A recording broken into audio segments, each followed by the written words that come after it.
cha vẫn đần vật phi vẫn ít ngà quá Wan Shanga kỳ lôm kỳ hóa kỳ anh xa khi để ya chừng ít trong ngà trong phi cả trên trong ngà trong phi Ali Wan Shanga ngàn đột ya phi snow ya trên kho mình xiêm trong ngà là ai tin chính em happy ular bala kle ngà nong tan sep ular bala kle ngà nong tan sep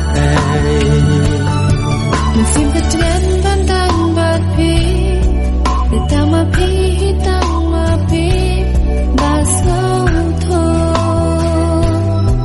mà lagi đêm bên kiang kỳ anh ngàn năm sắp đi ngàn năm cần run ngàn nhai nè lên ter kismi Ali Wan Shanga ngàn được ya phi sâu ya trên khơi mình xin cho ngà là ai tin chính em happy ular bala clay ngà nó từng xếp ular bala clay ngà nó từng xếp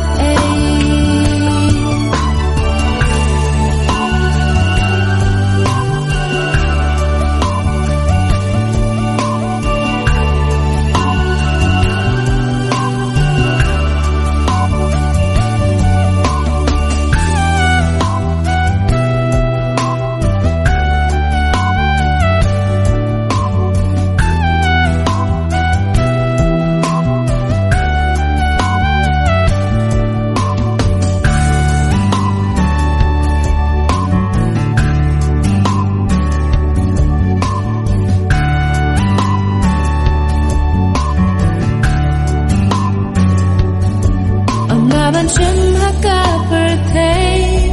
để tao mà phi can eat my way bà bên kmen và ít bất tiếng vật át ta tin tụ ai các phi trong phi hàng ngàn ya la ya phi shirta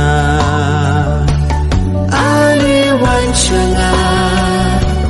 ngàn được ya phi sâu ya trên kho mình xin cho ngà là ai tin chính em happy ular bala clay ngà nó từng xếp ular bala